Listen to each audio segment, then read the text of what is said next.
back with another episode. We got a member I want to introduce to y'all, another member of the LeaderLine. Go by the name of Shanti. Go ahead, give me your name, where you from, boss man. It's Sean, also known as Vernell. You know, I'm one of the older members of the group. Nah, it's just Sean. Excuse my daughter downstairs crying at the moment, being rude. But, you know, it is what it is. Yeah, I've been in the what we call it, the professional problem solving business for 11 years. Been hanging with these guys. We're going on now 3-4 years. It's been a long time. These are my brothers. Two out the bunch made it tonight to talk with me. I appreciate that. Everybody else can kiss my. We're gonna leave it at that. Yeah, they probably watching the Earth, Wind, and Fire, John. That's probably what it is. Oh, you know what? Yes. Watching downstairs. It sounds good, but we ain't got the audio right. So I just say, you know what? Come kick on my guys tonight. Y'all doing all right? Yeah, boss. Doing good, man. Welcome back, Keywan. You was on the first episode. How you been since then? Been great, brother. Been great. I didn't realize there was Keywan up there. Who did you think I was? You don't want to know. Who did you think I was? Now you know I'm gonna let it die. Just let it go, cause you know I ain't trying to run. I gained a little weight over the last week, so over the last week. Okay, year. Speaking of that, it is Easter Sunday. Happy Easter to you all. Happy Resurrection It was Sunday. Good Friday. Yes, sir. It was Good Friday. You got that suck on. Yeah. Hey, look, man. You must have been running the track, huh? I'm so fresh and so clean. But like I stated in the last episode, we got 9 members. We still here with 3. Like I said, throughout the series, you're going to start seeing more members. It is Easter Sunday, so most of our members spending time with their family and whatnot. And look at Sean, he said, nah. They listen to the Earth, Wind, and Fire. Yeah, I hear it in the background. But tonight we're just going to bring y'all a quick episode. We're going to talk a little bit about mentorship, and we also going to hit a little bit about generational wealth. These 2 members I got here are real big on, being mentors to the youth, not just outside, well, not just inside the fire department, but outside the fire department, excuse me. And also generational wealth, how we can keep our wealth going, the longevity to our loved ones, to our kids once we're not here or after retirement. I don't want to be one of those guys that work till I'm 65, then still got to work a part-time job wherever just to keep ends meet, And I'm going to start with you, Keywan. What about mentorship, man? How is it important to the youth or even a new guy coming in the station, starting their career as a fire service? You've been doing this for a long time. Why is mentorship big, especially amongst us, I think mentorship for us is so important because of, a lot of people come into the fire service that look like us, do not have the luxury of having volunteer experience, really no exposure to the traditions of the fire service. And a lot of times they don't know how to necessarily navigate the fire service and understand it as a give and take relationship with the fire service. So a lot of times mentorship is important to align yourself with people. Because I always, at different levels, when you come in as a rookie, find that firefighter. And it doesn't necessarily have to mean this person has been there 20 years, because some people in the department has been there 20 years and it means absolutely nothing. You have to look at the people that are actually doing the things around the station that are best for the organization, best for the crew. And it's important that you align yourself with them. At the same time, that person has to be willing to be that mentor. And understand that being a mentor is a responsibility that shouldn't be taken lightly. And they welcome that, and I use an example in a previous department. I had one guy come to me one time and ask me a question about doing a EPCR for EMS report. And I told him, I said, hey, man, I don't always get mine right. I said, so I tell you what, I'm going to tell you everything that I know. And any questions that you have, we are going to go to someone that knows more than I know. So we both have the answer to to it. I think holistically, mentorship is probably one of the most important pieces of the puzzle for somebody coming in the fire department, to help them navigate. That's good. That's good. What about you, Ashant? I say leadership is just as important as leadership. New guys, old guys, girls, they're looking for somebody that will show them the way. And not only is it a responsibility, but it's a sacrifice to be that person, to go ahead and show the way, show the things to do, things not to do, and be transparent. And like Donahue said, just be there to help, just be a helping hand. We all work in the fire service, and so we know certain things that have been learned. We can't reinvent the wheels, but certain things that have been learned will go out the door if there is no one there to say, hey, look, well, if you think about something, if you think about this on this side, or if you think about this on that side, certain teachings, certain things that have been learned will always stay within the fire service. I have been blessed to have a couple different mentors. Shout out to Robbie. Shout out to Mickle. Shout out to Stenhouse, James Stenhouse. Shout out to Keywan Donahue and Julian Day. I look at those guys as mentors for myself, for career wise, to being a father, and just being a firefighter and just a brother to not only the male firefighters, but to the female firefighters, to be able to say, hey, look, man, I know y'all new, I know y'all trying to find y'all way, but this is how we do certain things. I have no clue why my daughter's crying. Nah, man, keep it original, man. She could be all over this joint, man. We all got family, man. But yeah, I ain't got that big a house neither. Sorry, I'm getting there. We working on the generational. But yeah, no, it's just important just to be that helping hand to people. Show people, be an inspiration, not only to the people in the fire service, but the community. Growing up, I'll be honest, I didn't see any black firefighters. I never looked up at the trucks, and that was my fault because I was too worried about what was on my feet. I was too worried about what was, right in front of me and not seeing a whole picture, And so, she good, boo. It's all right. My wife would just ask about Charlie, but I think it's very important that, we give back to our community. We give back to those newer firefighters. Hell, give back to those senior firefighters or those more tenured firefighters. Let's say more tenured instead of more senior, because I have different meanings of the word senior.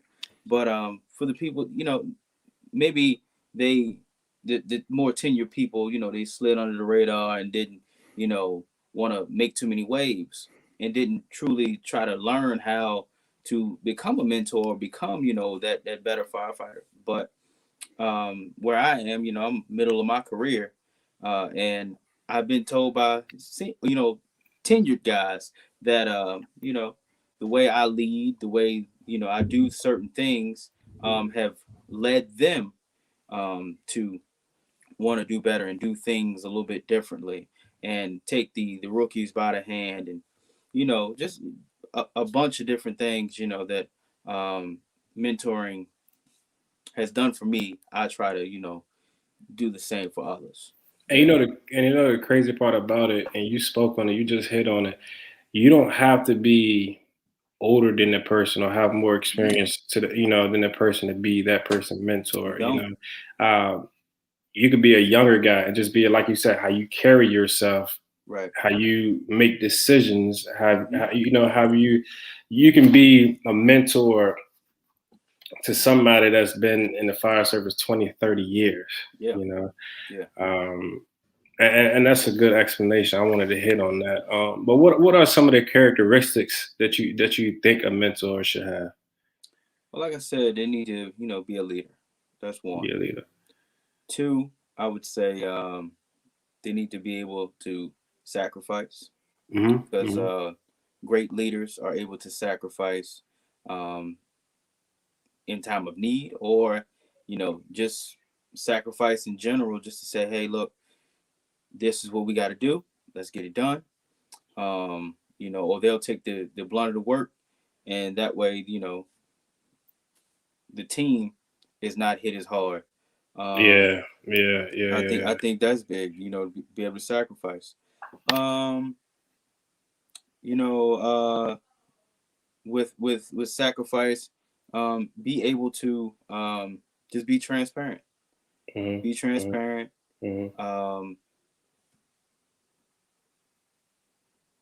Always being able to admit faults. Julian will tell you, if he was here, he'd tell you, I mess up all the time, but I don't have any trouble telling you, admitting you're right. wrong. You're right. I messed up. I knew I was supposed to do A, but I did B, and so okay, we learned from that. You know what I'm saying? And then the second part of that is asking, well, what did you learn from me doing B? Did you learn anything? Why I should have did A? And so always just trying to teach. I think that's a good, characteristic of a mentor. What do you think, Donahue? That was a question I had, Keywan. Just no, I got you. I think one of the biggest pieces of it, as far as the attributes for a good mentor, is understanding yourself. And I mean, understanding the limitations in which you're going to be able to take someone. So many times, like you were saying, so many times you had a pressure to be perfect. Right. And sometimes it's not necessarily people. I used to say all the time, everyone, in the fire service, we have a lot of perceived knowledge. And what I mean by that is, from day one, you walk in, a new person walks in the door, and they perceive, they know nothing about you. They perceive that you know more than they do.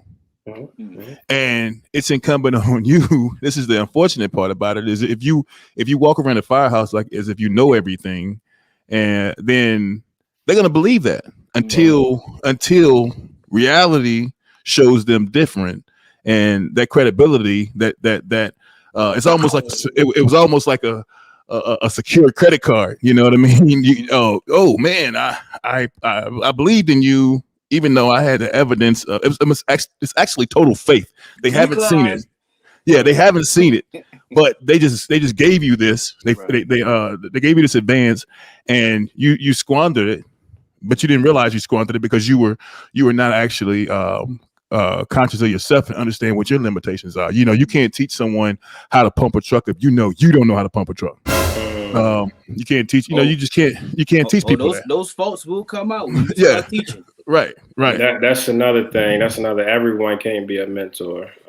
Just true. because you've been in the station for 40 or 15, years, you may not know how to pump a fire truck. So everyone cannot be a mentor, and I think that's very important to point out too. And also when it comes to the gender too, right. Males mentor females, females mentor males, Right. I looked up to a lot of female firefighters, and they're damn good. Some of them better than some of us. You know what I'm saying? So yeah. Shout out to my wife for being my mentor. That is true. That is true. She makes me a better person. Hi, Brooke. She about to pop in the room. Hey. You know what I'm saying? Yeah. What you about to say, Keywan? No, I think that I think you said a lot there. I think the biggest piece of it is looking outside of the spectrum of the fire service. Yeah. And we could speak to that point. Some of the best leaders I've ran into, retrospectively, probably in the military. I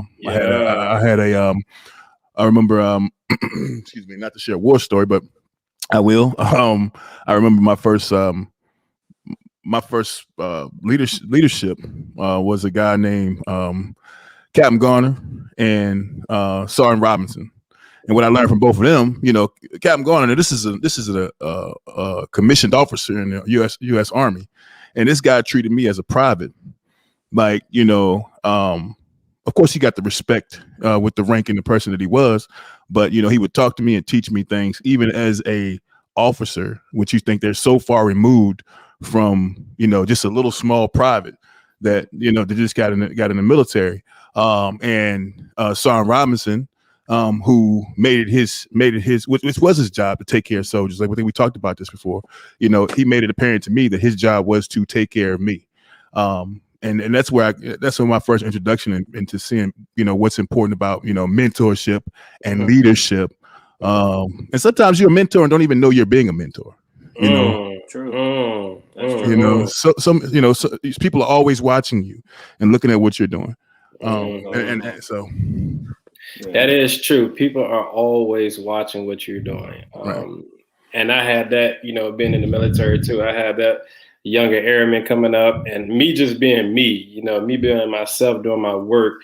And people were like, hey, watch what Mason does. You know what I'm saying? That's a form of mentoring. That's real good, man. Right. I haven't had the pleasure of, my bad. Go ahead. Go ahead. Yeah, I didn't know if Larell was still going. My bad. Oh, but I haven't been in the armed services, so I'll take my hat off to you guys. I need a haircut. I take my hat off to you guys. You know what I'm saying? For your service, and I appreciate everything y'all. Thank you, done. man. For this country and for our freedom. I haven't, like I said, I didn't get I didn't go. Not that I had to have a chance. I had the chance. I didn't take the chance to go in the armed service. Hold on real quick. What branch would you join? Me? Well, I did try for the Air Force. I was actually was crazy. Was crazy. Aim high. Aim high. Air Force. Hey, I see. So look, right, and that wasn't a Q dog. I'm sorry for all the Q dogs. That is true. My bad. They was about to get on here like, what are y'all doing, man? Stretch the arms up, bro. And they about to have my head. Nah, bro. That was not what I was doing. They about to say, stretch them arms up. So, I don't like to tell the story, but I'll tell it. My friend and I, shout out TC, we were going to sign up for the Air Force. We had both gotten tattoos, below our sleeves and all that, and so we had to figure. Well, he had, a few more than I did, and so they told us. She said, "You good to go as long as you cover them with a watch or whatever." And I said, "All right, cool. Well, I'm good." And so I was gonna go sign the papers, man. And I found out that one of my homegirls, God rest her soul, rest in peace, Ashley. We were talking, we were friends, but her dad was a firefighter, and also, I knew a guy in Richmond Fire, Jay Scales. He had led me, to the fire department, and then I saw in the news that Henrico Fire was hiring. So, I applied for the fire department, finally got hired. But instead of going to sign those papers, the same day that I was going to sign the papers for the Air Force, I found out that Henrico Fire, I had an interview. And so it was like, well, no need. Oh, let me see what this, how this works out. And, 11 years later, this is where we're sitting right now. But I was going to say, my experience with leadership and mentorship, I've gotten from the fire service, being around the kitchen table, the day room, being in the bay, the truck itself, of guys just, taking me by the collar and pulling me in the directions in which I needed to go, whether it be as a husband, whether it be as a father, whether it be as a firefighter, or just a good person in general, to teach me different moral and life skills and just how to think about things a little bit differently than what I was. When I got hired, I was 23. So I thought as a 23-year-old, I am from the inner city. So I thought with these mainly, instead of thinking about with my head and how me just being a better person and opening up and listening could get me to the places that I am now. And so that's the teachings that I like to give, because that's what was given to me. I teach in a way that I was taught, because it was well received by me, and I understand people don't learn the same way that I do, and so I do understand that some of the teachings in the fire service or in the firehouse a little bit rough, but for me, it helped. It got me to a place where I can consider myself a mentor and actually love doing it. Yeah.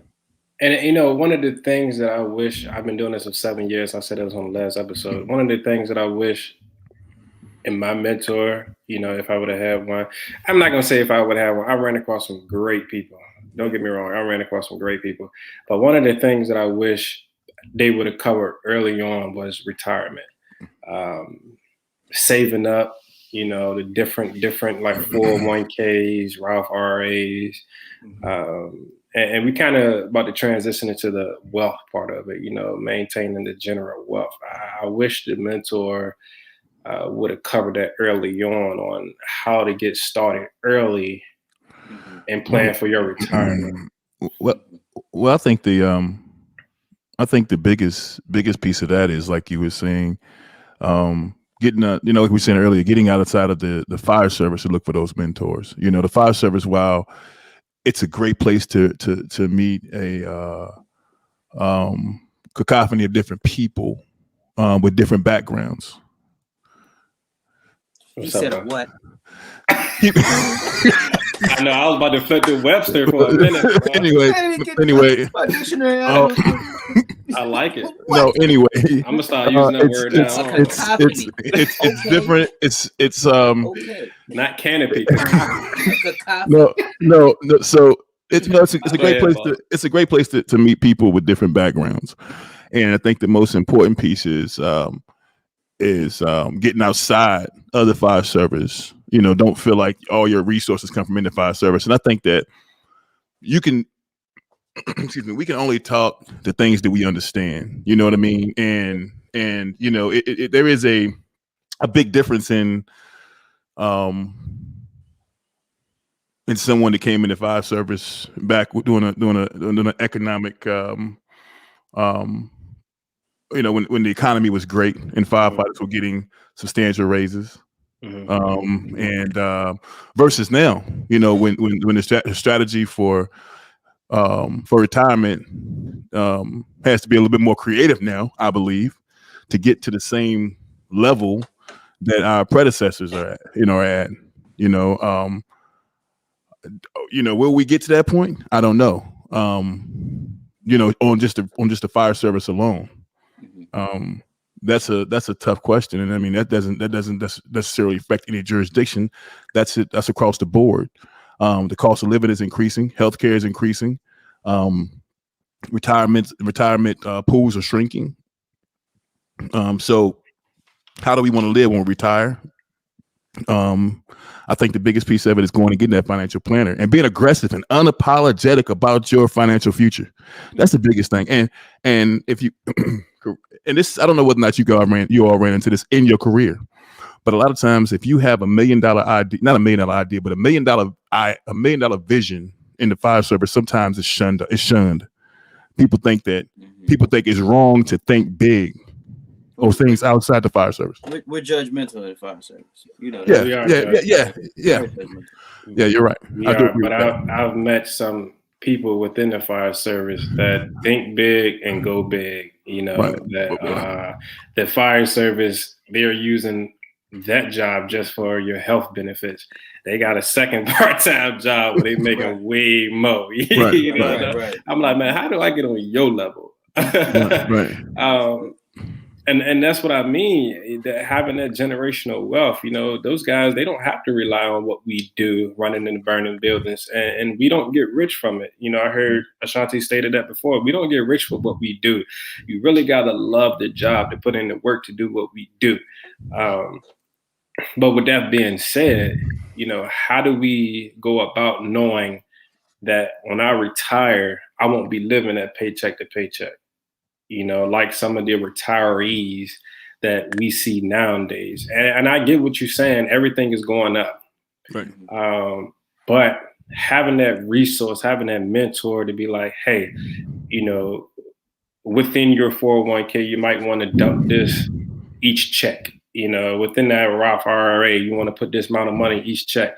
And when I was deployed, I keep bringing up the military, but while I was deployed, I learned some things with those people over there, and they was talking about stocks, bonds. I'm 29. Well, I just turned 30, but I was 29 at that time.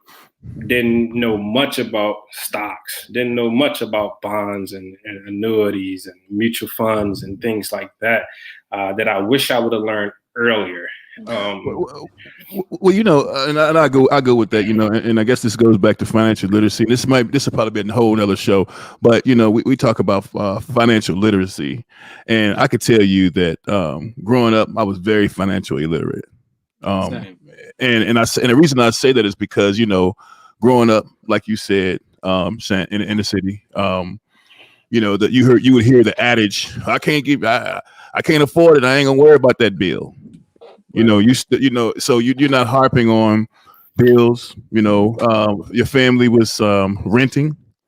You understood hard work because they worked hard to have nothing. I told my mother a while back. And I told my mother a while back. I pretty much came from, my mother's side, very good people. Some of the best people you'll ever meet. People that will give you their shit off their back. We're never the bourgeoisie of the neighborhood, but they're great people. On my father's side, different. Not uppity, kind of bootstrapping, created generational wealth. But the thing is, a lot of those things that were I mean, I didn't get a lot of those things, those lessons, so I didn't understand the importance of, credit. I didn't understand the importance of insurance, as far as credit management, the importance of saving. My grandmother always used to say, save a little piece of money. Yeah. Save a little piece. That's what she used to say. Save a little piece of money. And it's so important now, when you have children, you go through that cycle. I think like you was talking about, Ashanti, you go through the cycle of doing frivolous things like shoes and cars and all of that thing. And I've been through all of that. I never said shoes were frivolous. I'm sorry. anyway, well, I'm saying shoes are frivolous. I'm saying they're frivolous. That's just my personal opinion. Yeah. It's kind of go back to, if you can't buy them twice, don't buy them once. And that's the big thing. But learning, making those mistakes when I was 20, 25 and 20, and probably even younger than that. Even though in the military, how it is in the military, Mason, when you can get approved for anything. But I want a new Rolls Royce. Oh, you approved? Just fill out this direct deposit form. Your bill is going to be $670 a month. Did you actually get a Rolls Royce? No, I did not get a Rolls Royce, but I'm pretty sure you can get a Rolls Royce if you as a private in the military. I was just gonna say, man, I didn't see people. Selfish that I didn't get a ride. Man, I didn't see any people with Porsches parked at the dorm. You're E1. So if you don't know these things about financial literacy, and I think it's incumbent on us as fathers, is to learn those things and let that dominate our conversation. A lot of times, like we do tend to talk more about those things now, but it's a lot of times, who won a basketball game last night? It ain't putting no more money in my pocket, unless I bet on the game. Not saying I don't gamble, but I'm just saying, it's not putting any more money in my pocket, and being able to leverage that, like you talking about those mentors, because I know you, then you learn something from your mentor, you pass that to me. And I learned something. Right. So yeah. Man, when I was 24, I remember the conversation was clear as day. I was living paycheck to paycheck. I'm in the firehouse, and my lieutenant at the time, his secondary source of income was helping people, plan their retirement and life insurance. Yep. And so we looked at my budget. I my mom always said, get your paycheck, write it out, see what you got to pay, all your bills. Right. Yeah, that's how I and do then, it. Old school. save a little bit the old school way, but I was doing that, but I wasn't really sticking to it. And so then he broke it down a little bit further for me. Was helping me, about mindset. It was a whole different mindset. What do you need versus what do you want? Those type of things.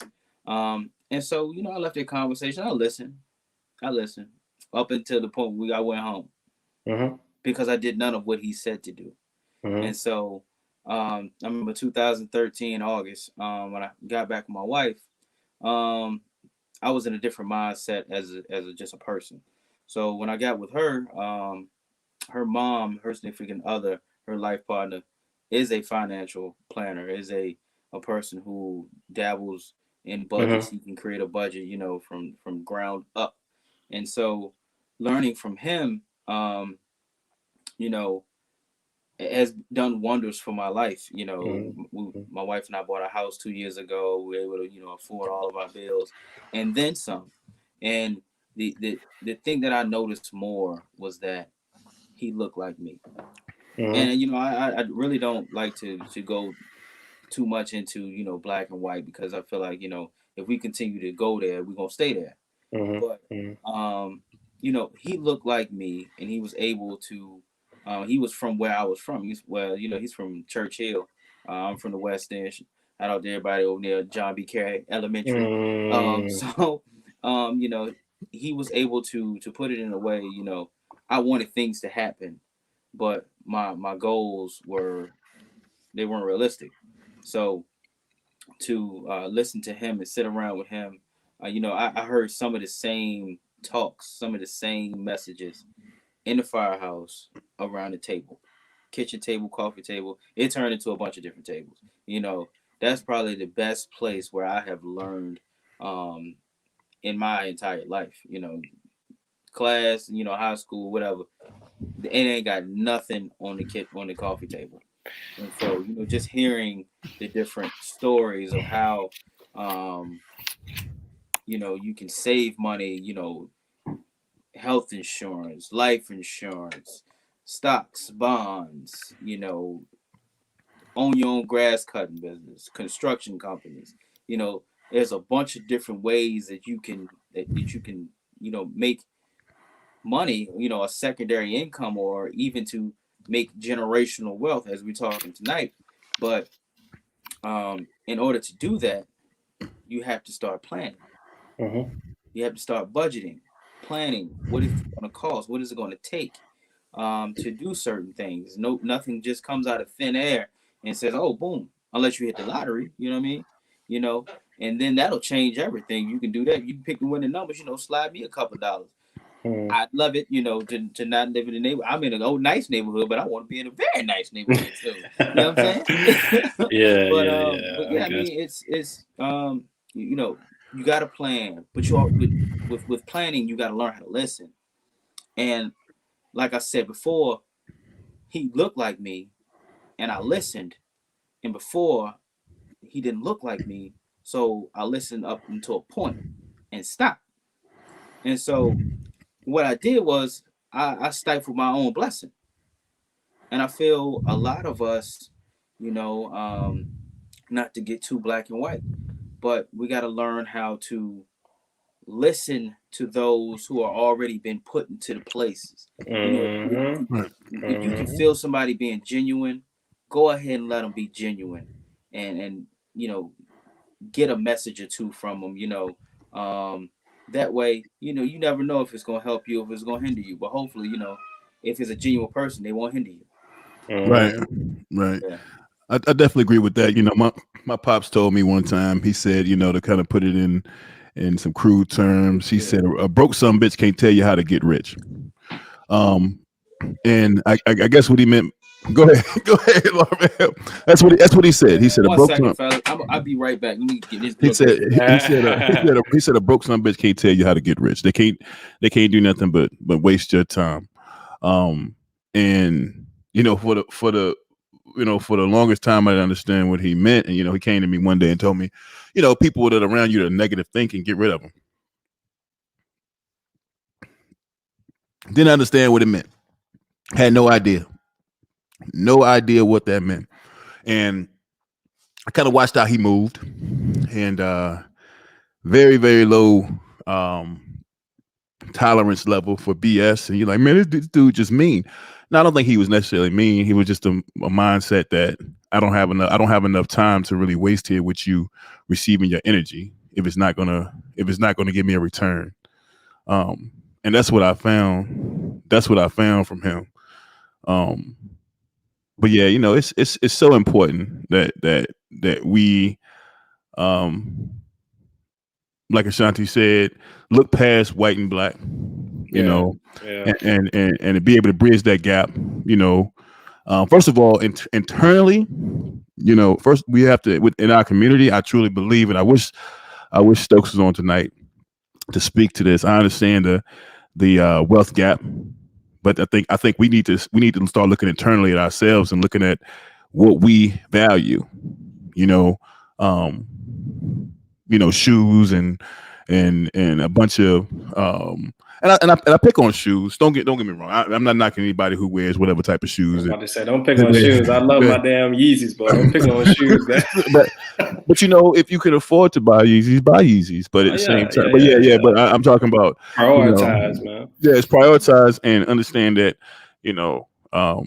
put your money, real estate. Don't as crude as it may sound, don't be out here with Yeezys on, but if something happened to you, be send up a GoFundMe page. Yeah. That's the type of stuff I'm talking about. And I hate to say it, and it's not being crude to anybody that that's happened to, but it's about priorities, especially when you had a capacity to do things. Separate get your priorities together, because insurance can change a whole family. If you go out, if you say, hey, look, I got $500,000 policy on me. Something happened to me. Don't set up a GoFundMe page. Bury me, cheap and deep, and bury me cheap and deep, and change your life.